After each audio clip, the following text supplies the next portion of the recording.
back to part 2 of our predictions for this season in sports, where we're talking about the World Series. Ruben, who you got? Are the New York Yankees going to make a run? No, the New York Yankees are shit.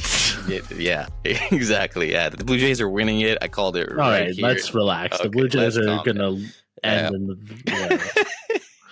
Another wild card game. Anyway, no, sorry for that. All right, so this is part 2. We hope you enjoyed part 1 of our footy predictions for this season. We did the Premier League. It was crazy when Cheyenne picked Thomas Frank as the Premier League leading goal scorer, but yes, it could happen. You never know. Acting manager like Paolo Maldini or whoever else was there. Player manager. Thomas Frank, the GOAT. But yeah, this time we're doing La Liga. We're just going to do top 3, I believe, and player of the year. I think top 4, but yeah. Top 4? Okay. Top 4 player of the yeah. Okay, for sure. Top 4 player of the year and goal scorer. I don't think we really need to relegation because I haven't really paid attention that much. And I think because I think we'll get through the predictions fairly quickly. The bulk of this is going to be our opinions on Barcelona and Real Madrid and Atletico. Like I think, for sure. To be just cards on the table. Like that's what it's going to be. Yeah. Listen. Yeah. You guys know if you've been watching us for Real Madrid fans, we try to be, and I believe are as unbiased as possible. But yeah, it's going to be a good portion, a little bit about Atletico, just like Ruben said, and a good portion about Barcelona and Real Madrid. I'll let you start off this one. La Liga is going to be interesting. I'm excited as well for the season. A lot of people are drinking the Barcelona Kool-Aid. Yeah, I know we aren't. And yeah, let's see who you got in 4th. I think it's pretty open in 4th. Would you agree? I mean,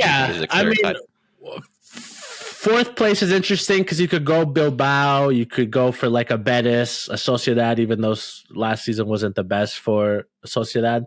Mm-hmm.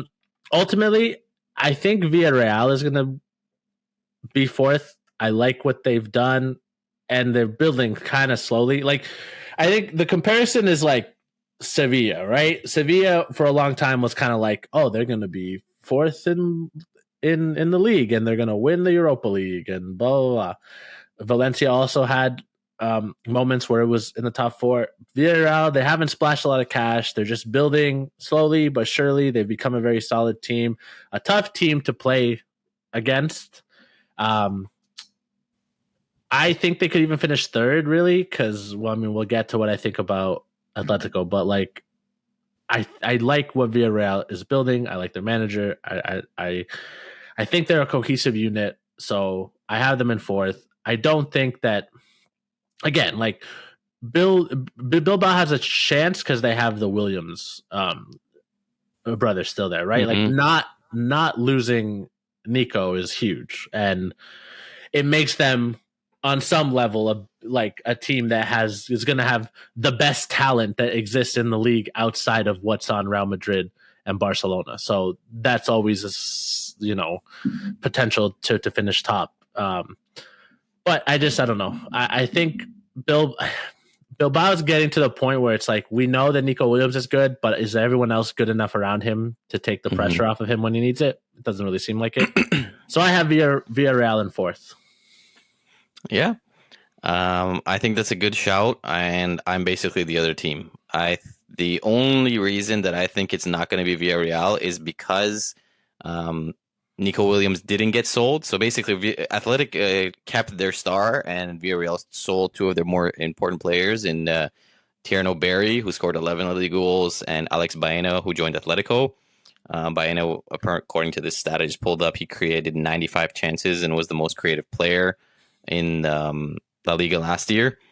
So I think those are tough losses. But overall, yeah, I think their squads are pretty comparable. I do agree with the point that aside from the Williams brothers, specifically Nico, is Athletic that good?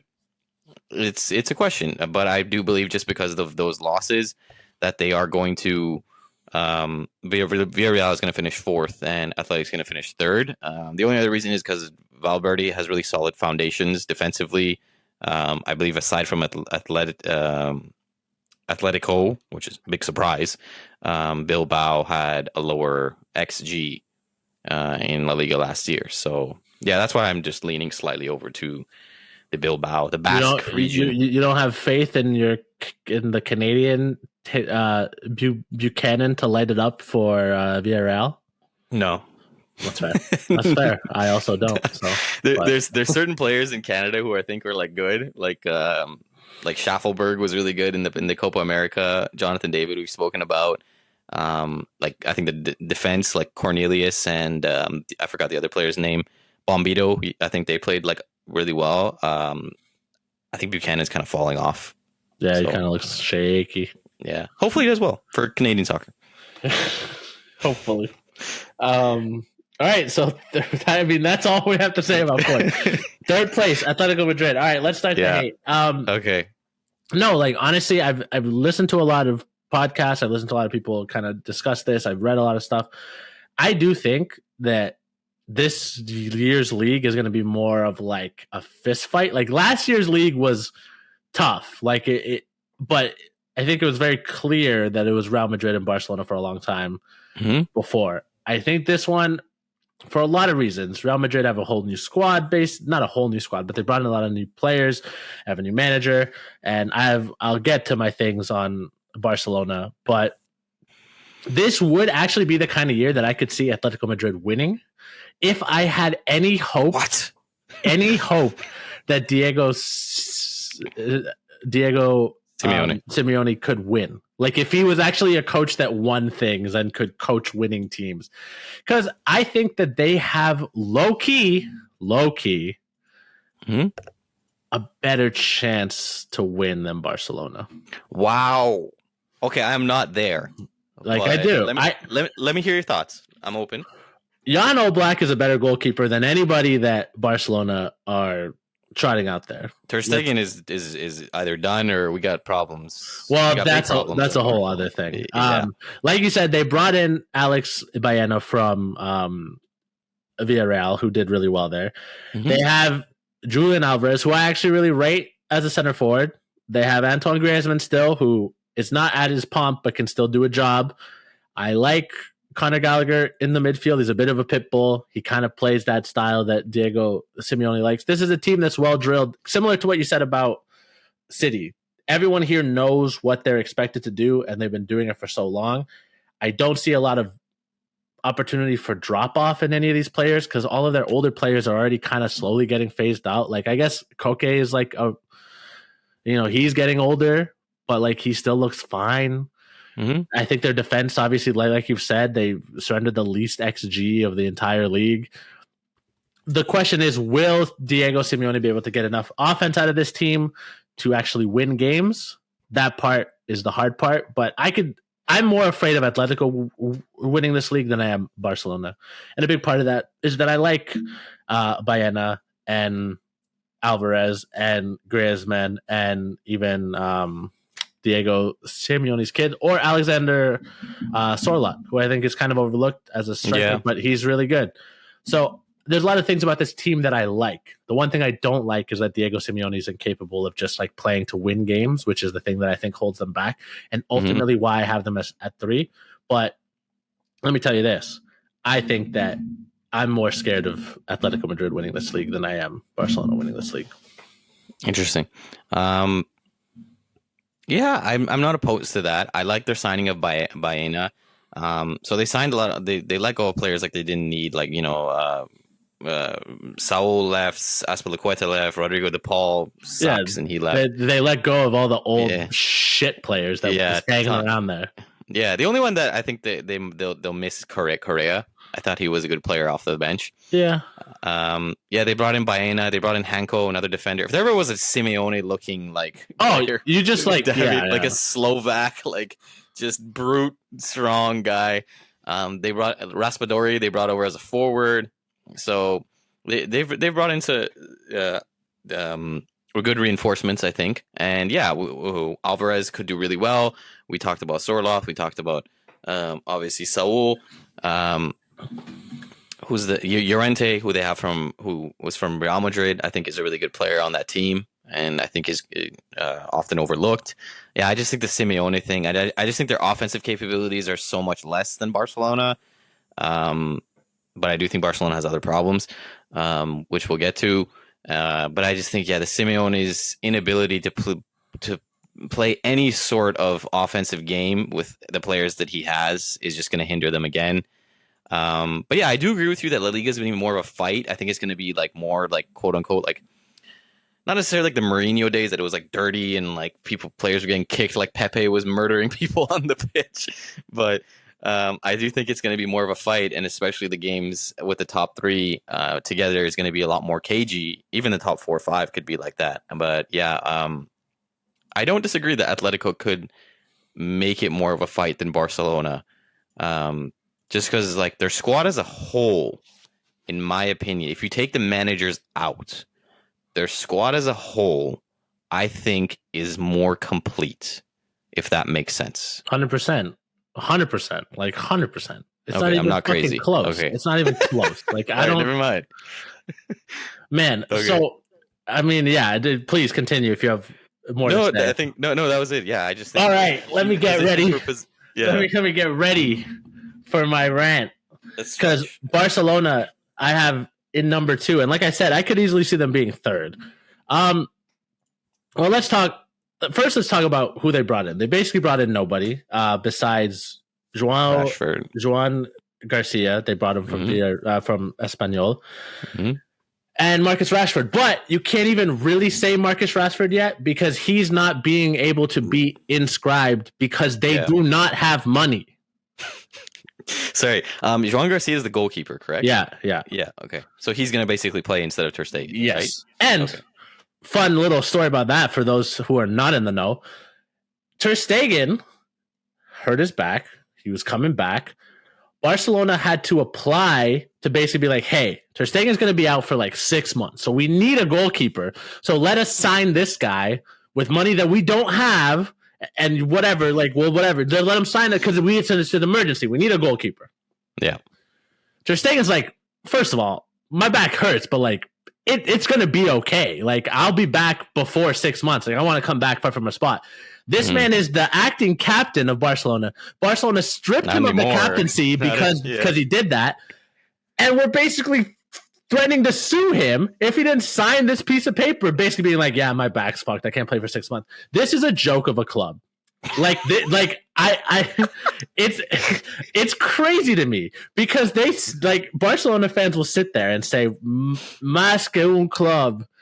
Oh, it's more than just football. Yeah, it's fucking robbery. You're threatening people and you're stealing money. That's why it's more than a club. It's a fucking mafia. Like, what are we doing here? That's embarrassing. Truly, that's embarrassing, man. Like, it. So, whatever. That aside. Like Rashford is their big signing, and like I don't know if people have been seeing preseason, but he didn't look great. And it's also Marcus Rashford, and that's your big signing. And didn't look great is kind. Marcus Rashford was bad. Like, and that's your signing. That's the guy that you're like that'll bolster the attack. And like again, I'm aware of how last year went, and everyone likes to talk, and they're like, "Well, Barcelona were clearly the best team in Spain. Barcelona this, Barcelona that. They won the league by 4 points." They looked good in the Clásicos because Madrid looked inept in the Clásicos. But when Barcelona played good, like really good opposition, they didn't look good. They lost to Inter. Their defense is shaky. I once again am begging people to look at how Araujo plays defense. Because if I think Van Dijk is washed, like Araujo is not just washed. He's been put in the dryer and he's hanging out by the clothespins. Like he is fucking beyond wash. He's done. Kubarsi, oh my god, again. Oh yeah. 18-year-old kid. And everyone, I know Barcelona fans, if they listen to this, which I probably won't because I'm a hater. But whenever I talk to him, well, he's still young. Yeah, man. He still makes mistakes at a high clip. He's basically your version of Raul Asensio. Like, they're the same guy. They're making mistakes. They're not ready to play as much as you're going to need them to play because of the limitations of your squad. Everyone acts like they're playing these academy kids because they believe in their academy. No, they don't have money. They do not have money to pay people. Casado's all right. Fermin Lopez is all right. You're basically asking me to believe that a 36-year-old Robert Lewandowski, who, by the way, is still allergic to score in games that actually matter, semifinals, finals. Basically, the Champions League, once it starts getting to knockout stages, Robert Lewandowski's like, peace, I'm out. So you're asking me to believe that a 36-year-old who's already looking slow is going to somehow continue to improve or score goals at the clip that he's been scoring on that? I don't see it happening. I don't like Ferran Torres that much. He's a good player. I don't think he's a great player. And then again, Rafinha. If you want to look at the difference of level between what Madrid fans expect of their club and what Barca fans expect of their club, Rafinha is getting Ballon d'Or shouts, and that's like his one good season he's ever really had, to the level that he had it. And let's not get it twisted. It was a good season. Scored a lot, was very dynamic on the wing. Who's to say that Rafinha is going to build on that? People want to exercise Vinny Jr. and say, well, Vinny Jr. is bad. You know what Vinny Jr. has done that Rafinha hasn't done? Won 2 Champions Leagues and scored goals in the finals to win those Champions Leagues. You know what Rafinha's done that Vinny's never done? Play for Leeds United. Oh, man, I don't know who I'd rather have. Fucking Leeds United legend Rafinha or multiple-time Champions League winner Vinny Jr. I promise I'm almost done. No. Take your time. I'm enjoying this. I just don't know how logically people can think that what happened last season is replicatable. Like, it's just sure, you're basically asking Rafinha to have another career year. You're asking Robert Lewandowski to still play like he's in his late 20s instead of like his mid to late 30s. And again, there's going to be a lot of pressure on Yamal. I said to somebody who I work with who's a Barca fan, I was like, there's no one on Barcelona that would start for Real Madrid except for Lamine Yamal.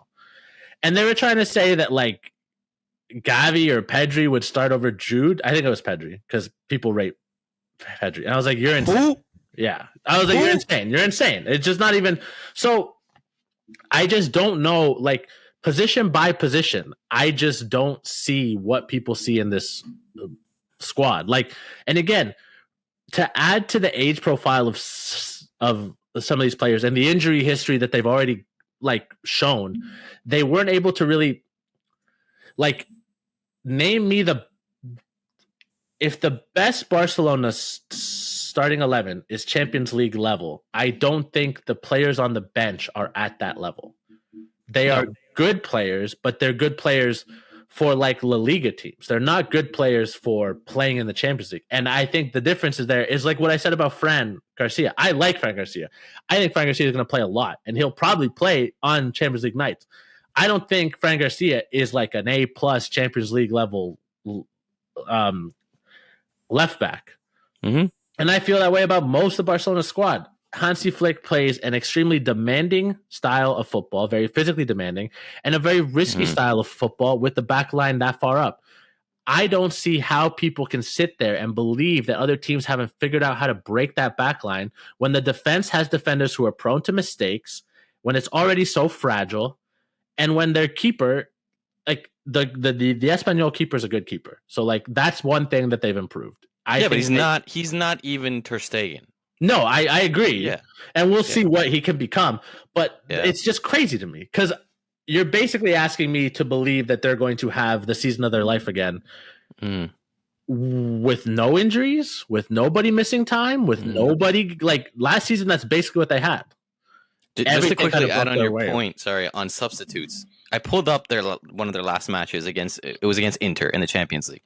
So the players they have on the bench: Andreas Christensen, Ansu Fati, Inaki Peña. I think he left. He did. Ferran Torres. I think he left too. No, he's still there. He's still there. Pau Victor, Fermin Lopez, Hector Fort. Again, this is to Ruben's point. That's it. I mean, just Victor anyway, and Victor left. Yeah.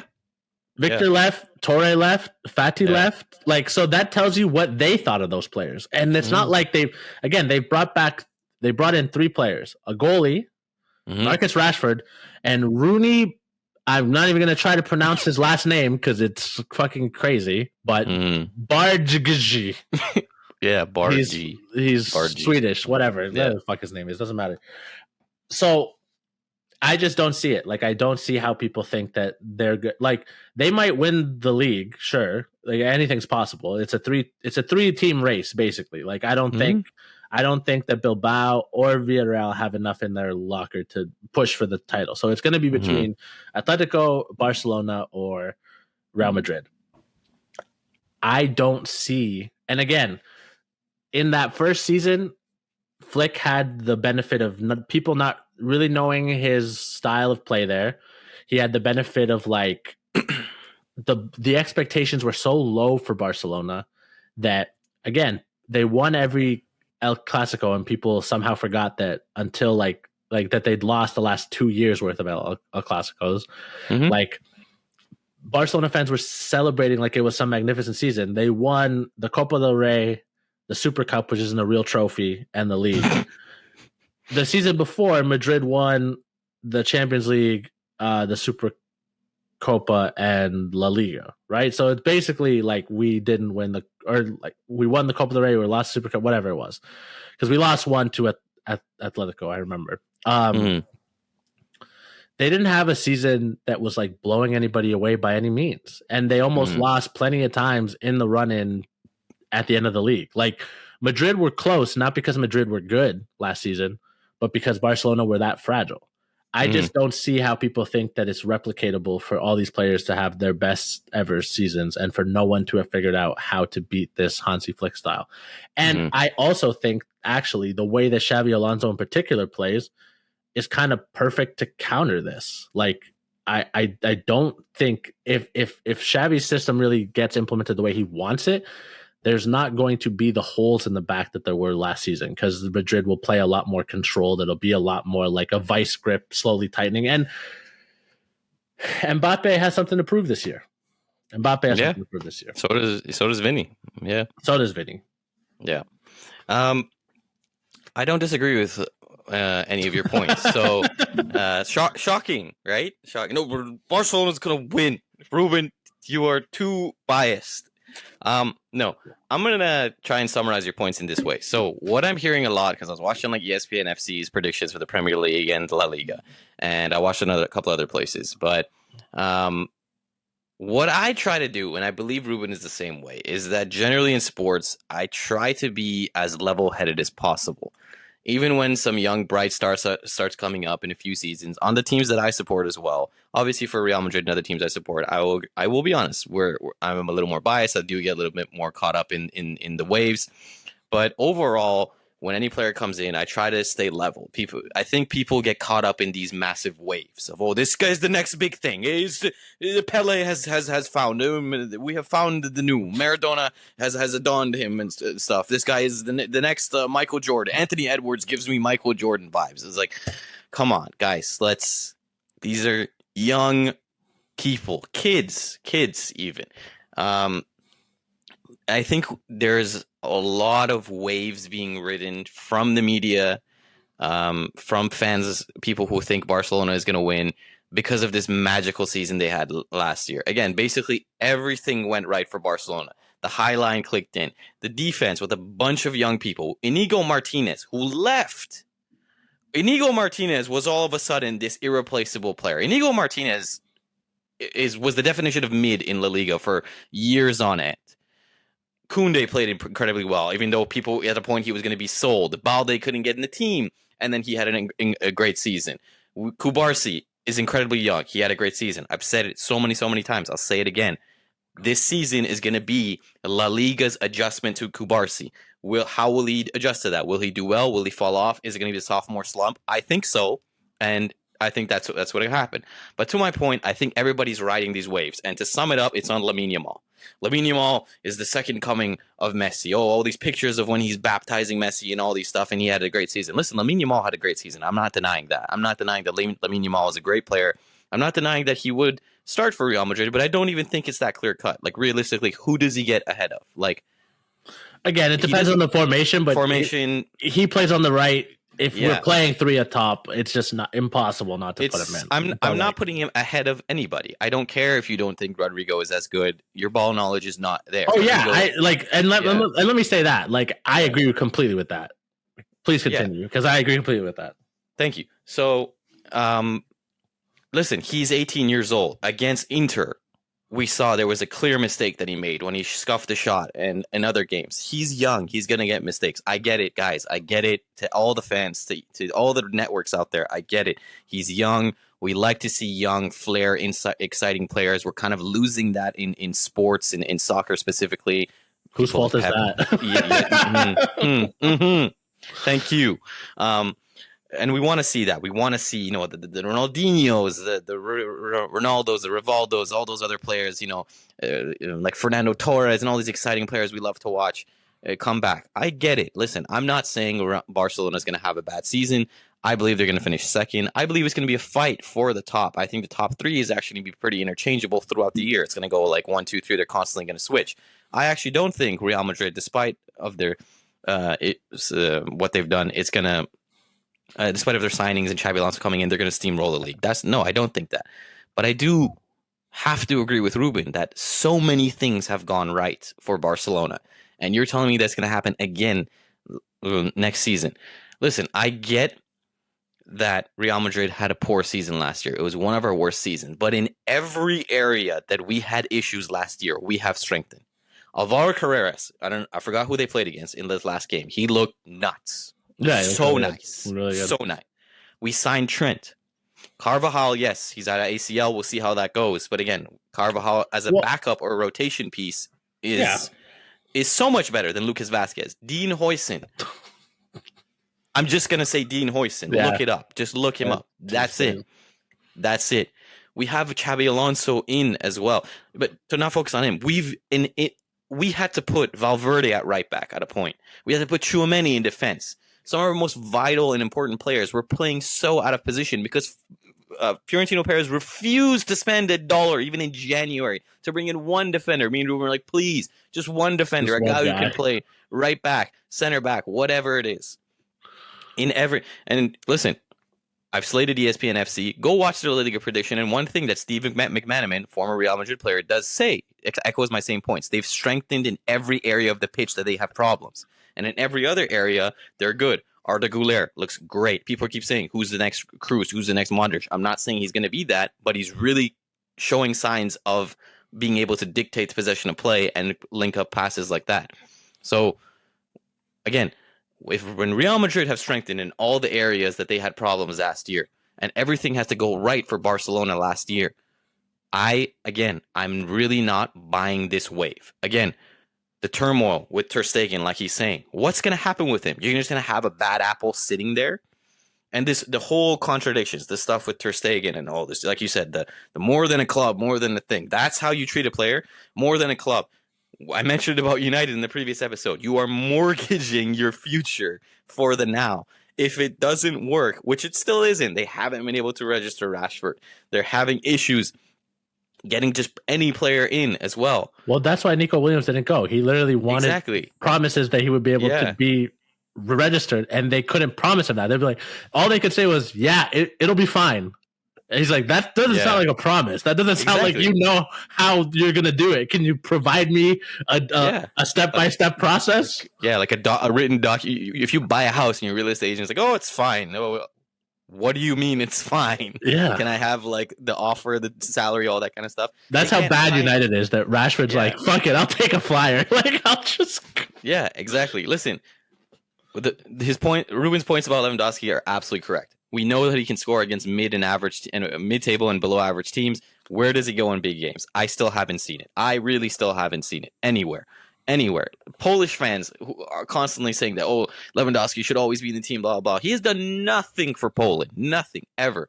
Rafinha was out the door. They were like, please leave, please. They were begging him to leave. Yeah, and he's had like a great season last year.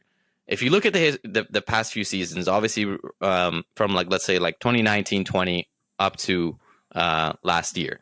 So it's been 19-20, Barcelona finished second, Real Madrid finished first. 2020-21, Atletico won that year. Barcelona finished third. That was Real Madrid finished Griezmann year. Yeah, Real Madrid finished second. And then it's basically second, first, rest of the way for Barcelona and Real Madrid. But most of the time, Barcelona has just been in shambles, while Real Madrid has been constantly building in this direction of an upward trajectory. So I get it. I get it, guys. We're on this fun wave of Barcelona, and we like it. Um, but let's be careful. Let's take a step back and let's realize that a lot of these players are children. Lamine Yamal is a kid. He would be in like, I don't know, first year university or something like that. Yeah. So like there's a lot of stuff there. Again, I am like Ruben. We're gonna be hard on Kubarsi. We don't really see how big he is there. Pedri and Gavi we've spoken about. We'll see how Lamine Yamal does this season. We'll speak on it. Gavi's Yeah. just Enzo Fernandez that went to La Masia. Like I want everybody to, and he's worse than Enzo Fernandez. Like let's Yeah, exactly. So we can move on to Real Madrid now. I'll let you start off with this one. Basically, my overarching point is that with everything in sports, specifically, it happens so much with Barcelona. And again, I don't care if I sound like a hater on this one. It really pisses me off. Anytime they get any sort of wave, it's just Barcelona's back. The back, the tiki-taka football, the Pep days, the golden age of soccer. People just want them to be good, so they're projecting them to be good. Real Madrid wins like the back-to-back, not only back-to-back, but 3 Champions Leagues in a row, and it's just like, it's great job. It's insane because like even that gets dismissed because people will be like, well, it's a cup competition. I'm like, yeah, it's a cup competition. So you're saying cup competitions are inherently random, and still this team managed to inherently random it 3 times. So that means that there's something to it, that they weren't just inherently random, that they were an extremely great team that could perform when it mattered. And yeah, did the league form, it wasn't as great in some of those years? Sure. They prioritized the Champions League. That doesn't mean they're not a great team. And I think it's insane to try to diminish the accomplishment of that many Champions Leagues. Like, in the last like 12 years, Real Madrid has like as many Champions Leagues as Barcelona has in their entire history. Yeah. Like, do people understand that that's like insane? You said cup competition. It's the biggest competition in soccer. If like club football, you could lose the league and you could win the Champions League, and that player who was vital in that season would arguably be valued more to win the Ballon d'Or. We've seen it. Yeah, we've seen it. Well, and again, you want to say cup competition? Messi came out and did a speech that we will bring back not La Liga, the Champions League to Barcelona. And how has it gone then? He's playing for Inter Miami now. Yeah, exactly. Listen, I'm going to end off on this, and we can basically just talk about why we think Real Madrid is going to win. But no one thought that back-to-back Champions Leagues could be done. They did 3. Now, again, history is back in the past. All that is done. We get it. But guys, let's really chill on this Barcelona. It's kind of just like the fact that like people were ready to crown PSG as the next best team, and maybe they will be, but we don't even know if they're going to win the Champions League. They almost lost the Super Cup to Spurs, Tottenham, and they lost the Club World Cup. So it's like it's not even that easy. Like, yeah, a cup competition. They still couldn't. They couldn't even string together 2 cup competitions, and one of them with like inherently weaker opponents than you would get in the Champions League, as Chelsea, let's remind everybody, was Europa Conference League champions last year. Yeah, for Real Madrid, it's as simple as what Steve McManaman said. They've strengthened in the areas that they need to strengthen. Could they possibly do with another center back? Sure, yeah. If Liverpool didn't want to lose out on any money for Konate, maybe 20 mil, we get another center back. Although I will say it's just preseason, it's against lower opposition, et cetera, et cetera. Militao looked good in the last game. He looked like he could do some stuff. He scored a goal. I think him, Rudiger, and Alaba are going to be very important to rotate. Obviously, I think Dean is going to get some rotation, but I also think that if Dean is healthy, Dean should play.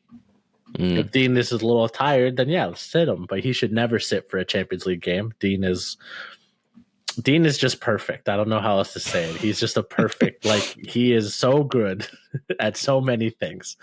And it's the small things. Like, I think people that just assume that Real Madrid had all these great players don't see it, because like now, even the dead balls, like you're talking about Goulet and Trent, and obviously they've provided a lot in live play. They're making passes, like Goulet especially, that little, like when he gets the ball and lifts his head like near the 18-yard box, that's basically a goal. Like he's already seen something, he whips in a cross, someone gets on the end of it. It's beautiful stuff.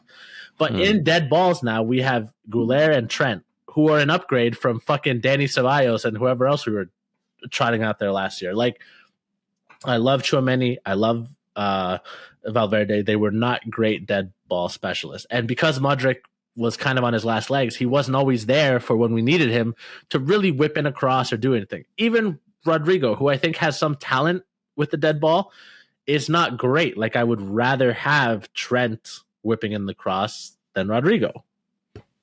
And I think just having the option of Goulet and Trent makes those dead balls a little more scary, and it'll allow people to get on the end of it more. Yeah, I'm excited. And again, we've said it a lot, and like at the end of last year, Kylian Mbappe was part of one of the worst Real Madrid teams ever, and he still won the European Golden Boot. And that was with a team that didn't have a lot of ideas offensively. It remains to be seen what's going to happen if Vinny's going to get back to his old ways or whatever. One thing that I can guarantee you, and I'm going to spoil my pick, Kylian Mbappe is going to score the most goals in La Liga once again, because Kylian Mbappe is going to feast. I like you just see the passes that he's getting and the service he's getting from Dean, from Trent. Like,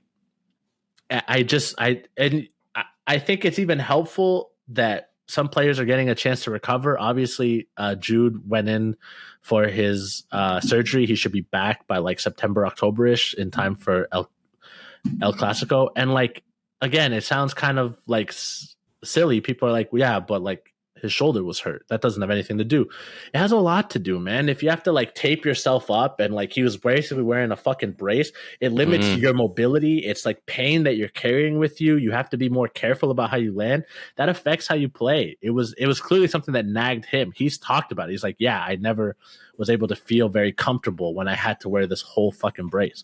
A comfortable Jude Bellingham, I don't have to remind you what he did to Barcelona, because he fucked you guys. Like, he fucking killed you every time. 90th minute. Never forget it. Like, yeah, just right in front of, like, so to me, it's that simple. They've brought in some really talented players. Carreras looks good. Even Garcia, again, I know I seem kind of down on Garcia, but I will say Xabi's bringing out the best in him. And you talk about competition for a spot. We now have 3 left backs who have played Champions League level football. What, I don't think Garcia was on any of the winning teams, but Mendy definitely was. Yeah. So one of them's won a Champions League, and they're all going to be competing with each other. On the right side, we have Trent Alexander-Arnold competing with fucking 6-time Champions League winner Danny Carvajal. Straight dog. Like, that's insane. Like, we're talking about who we can bring off the bench. We can bring off heavy hitters. You even look at someone like Gonzalo Garcia. If Gonzalo Garcia played, we haven't mentioned him once yet, played for Barcelona, you would be nonstop hearing about how good he is. My point. Thank you. Like, my point exactly. Because people try to say that that's an academy kid who came into the Club World Cup and was the top goal scorer. You can say whatever you want about the Club World Cup. It happened at the end of a long season, taken with a grain of salt. We've said that. That's why, if you notice, neither one of us put Chelsea to win the entire league. Like, because we know it's a grain of salt. What is true is that a teenager and a kid coming fresh out of the academy playing his first team minutes for Real Madrid in front of real opposition scored more goals than anybody else in that competition. That's not nothing. That's like a promising sign. And again, if that was a Barcelona player, we'd be hearing a lot more about it. All that to say. And we still have Thibaut Courtois, who for my money is, if not the best goalkeeper in the world, is in the short list. Like, it's him, Oblak, and who take your pick for the third. Alisson, Donnarumma, whatever. Yeah. So, yeah. To piggyback on your points, I think we've strengthened in every area of need. Listen, if Real Madrid didn't have to play some of their most vital players out of position last year, this season goes so different. We have never cried injury. We have both said that signings need to be made, and you play with the players that you have. We didn't make signings, and the players who played just couldn't do well enough. But now, again, I mentioned it with Madueke and Martinelli in the last episode. When you have competition for position, everybody's going to be elevated. Carvajal's going to be like, hey, listen, I understand, like, Trent's the new kid on the block, and he's apparently great at set pieces and et cetera, but, like, just like Ruben said, he's going to be like, bro, I won 6 Champions Leagues with and for you guys 4-1 specifically. I scored the goal. So we get it. Injuries, all that stuff is going to be back. Alaba, surprisingly, I thought he was completely cooked. Like I was like, just have this guy as a vibes, energy, leadership. Lifting the chair. Somehow he doesn't look like pretty good. He doesn't look bad. He looks pretty good, I would say. Nothing outstanding. We know what Militao can be. I think Carreras is going to be one of the best left backs in the world.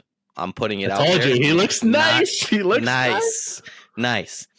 And people are saying, listen, you're pointing about Bellingham. It's like, oh, like, yeah, why should a shoulder affect you? Dude, play any sport with some part of your body being, like, off to the point that you have to, like, wrap it and ice it and do, like, whatever you can. I understand, like, you know, basketball is completely more hands or completely hands and footy is more foot. But come on, like, don't be stupid. It's when like body shape. It's exactly. Fighting for position. It's all those things that you're still doing. For a player who's physical and throws his body on the line and it uses his strides and his ability, huge. People are saying, oh, like, who's going to play there? Goulet, Camavinga, Brahim Diaz, who we haven't even mentioned. Brahim Diaz looks good. Ceballos needs to go. We know how we stand on Ceballos. We're done. We're done on there. Franco, they just introduced Franco, and Franco's a player who people are very high on. Mastantuono, thank you. So there you go. And again, the front line, we have a guy who's an out-and-out striker who apparently looks good in the air, even though he's not huge. A young player in Gonzalo Garcia who could do well. Listen, the biggest thing for me is just going to be Xabi Alonso. It's just going to be such a big change. There's systems now. There's going to be times we play a 3. There's going to be times we play a 4. And I think that because the board has basically given Alonso autonomous power, and unlike before, players could go to the board and Perez and cause problems. I'm not saying it necessarily happened that big, but I'm sure there was some turmoil there. From what I'm reading and what I'm hearing, they've been told that, listen, we're backing you. The players need to listen to your system. I don't want Rodrigo to go. I don't want Vinny to go. We know Mbappe is not going because he is Fiorentino Perez's guy. But realistically, if they don't get in line and don't perform to the way that they should, they're going to be sold and they're going to be surplus to requirements. And I trust the club to get in players that they need to. Would I like another center back? Absolutely. If we get Konate in this window rather than a free, would I hate it? No, I would not hate it. Do I think we could use another like holding midfielder who can dictate play like Angelo Stiller? Sure, absolutely. I'm kind of sad that those rumors died down. I was actually pretty big on him. But, you know, every team could use more things. You know, every team could use more players. But this is a team that's not only healthy in their positions again, has strengthened. Again, in Xabi Alonso, we trust. I think that's a good way to end it off. Yeah. It's going to be a dogfight. I'm expecting Vinny and Mbappe and Rodrigo to fight for starting positions. I'm calling it here. Goulet is going to have a really, really big season. I think he's going to have a really big shout. Bellingham's going to come back. Tchouameni's going to come back and have a great season. But in Alonso, we trust. This is a player. This is just a guy who's been there, done that. He's won everything. He not only won the Bundesliga, guys, but we know he was an invincible. They were invincibles. He's suave. He's cool. Look at the way that he talks, how he handles the media in games. You see how he's talking to players. The tactics are there. Listen, we won off of the power of friendship and vibes. We proved that being an over-tactician isn't good. You don't want to be like Pep. You don't want to be like Arteta and other people as well. But obviously, everything has its life and runs its course, and we need tactics now. But again, don't misunderstand that Xabi Alonso has those vibes of we're going to win because we are Real Madrid, the white shirt, everything there. To end it off, again, it's going to be a dogfight. It's going to be tough. I think all three teams are going to have relatively good seasons across most competitions as well. But yeah, we think Real Madrid is going to win.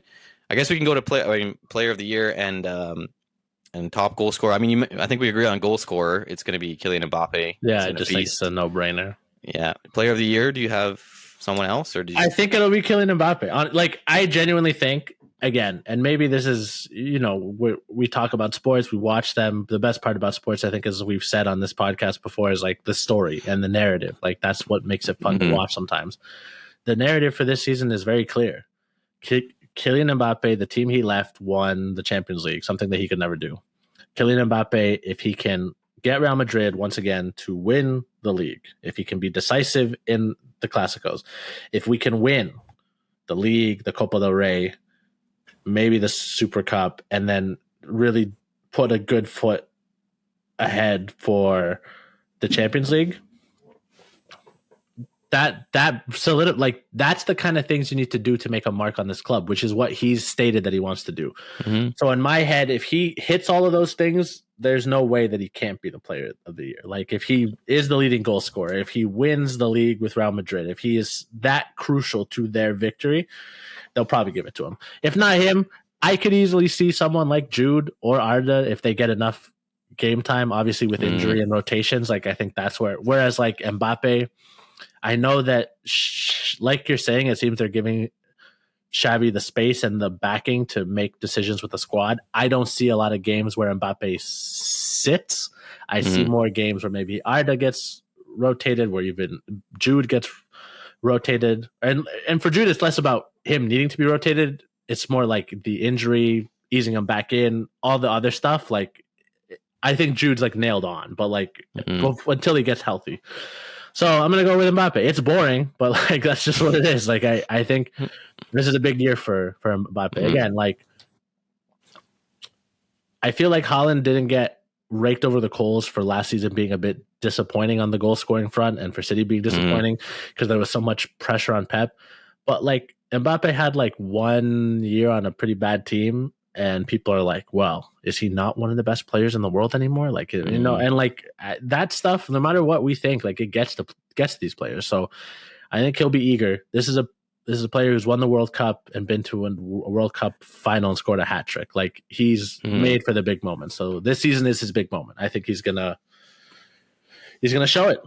I think so too. I think he comes back and basically has one of the best seasons of his career. And he says like, yo, that last season, even though I broke records and was the Pichichi winner, I need to do better. And I think it's someone who's that great or can be that great, has shown moments of that greatness, doesn't take a season like last year lightly. I will say this. People who probably turned off this podcast who are Barcelona fans or don't like Real Madrid and kind of call us biased. I'm going to say this again because I try to be as unbiased as possible. I think that if Lamine Yamal has as good or an even better season than last year, which is two big ifs as well, I could see him being crowned or given by the writers and whatever player of the year award. I think it's possible. I still don't necessarily think that means that Barcelona is going to win. My pick specifically, my gut, I think it's Jude. And I know it's risky because he has an injury, but I think that just from what I've heard and I've seen that how vital and how important Xabi Alonso sees Jude, and we've seen how good he can be and still so young. Yeah. So young. I think it's Jude, and yeah, I think it's going to be fun. I just want to end off this fun note because I remember I saw this. I was just looking at some stuff about predictions on ESPN. Everybody has bad takes sometimes, but just the general, the mainstream sports media sometimes makes me laugh. So Luis Garcia is on ESPN. He's like a color analyst, and he was he former Atletico player, and he was saying they were talking about like La Liga and stuff like that, and he's like, yeah, so like Barcelona, like their front line, I think it could be good next season, and yeah, they could use Rashford down the middle. I don't know. I know it's small, but it just made me really laugh because I was like, first of all, Flick specifically said he's not using him. Yeah. And secondly, like, have you seen Rashford down the middle? It was just a really. I feel like I'm taking crazy pills because I've had people say that to me too. They're like, like Rashford could play down the middle. I'm like, Flick doesn't want him to. Yeah. I think if you're playing Rashford down the middle, it's Flick admitting that things aren't working, and that's not a good sign for your season. Exactly. Like, I get it. Players can do jobs like fucking against Oviedo or Elche, no disrespect. But yeah, sure, you could start Rashford down the middle on a day like that. But I was like playing FIFA or something, and I had that in the back, and he's like, yeah, I could see Rashford playing that. And I'm like, what? What is happening with the mainstreams? Anyway, I thought that was a funny point to end off. Incredible. Yeah, I mean, for what it's worth, deadline day is still approaching. I think even for La Liga, so there's still room to make deals. Obviously, probably for them it'd be a center back because the Stiller news has really cooled off, which is a shame. Maybe Stiller's one for the future for next year. Yeah, maybe next year. Yeah, he's still at Stuttgart, right? So But yeah, we're pretty aligned. Like, look, I all of my theatrics aside, like obviously Barcelona could still win this league. They are a team that have capable players, but I just think again, you're asking a lot from a squad that isn't really deep, that didn't really strengthen to once again compete on multiple fronts. Because again, if you think that they could just ignore Champions League to focus on the league, they can't. Like Barcelona has always won leagues, even when their team isn't very good, because Real Madrid sometimes slip or whatever. They want a Champions League. They haven't won one since Neymar played for them, which has been a long time. So Flick's going to be really focused on that. I'm sure the board wants him to be focused on that for no other reason as well than the money that comes with winning the Champions League is more than comes from winning La Liga, right? And they need that money. So I'm really interested to see how it plays out. I do think that this is Real Madrid's season to lose. I think it's crazy that people are acting like it's not just because of how they've been in the transfer market, honestly. And we have a very exciting new head coach that seems to be changing the vibes, even though the vibes are pretty good. He's changing the vibes. But yeah, that's all I have to say. I'm excited. I'm excited. This weekend football starts, so I'm excited. I'm excited for the Premier League. I'm really going to watch the Arsenal United game. I can't wait for that. I'm sad that we have to wait till Tuesday for Real Madrid. I know. That's going to be annoying. But yeah, we'll see what transfer deadline day does. If there's any big moves, we'll probably break those down, and then we'll definitely do the first weekend recaps of Premier League and La Liga.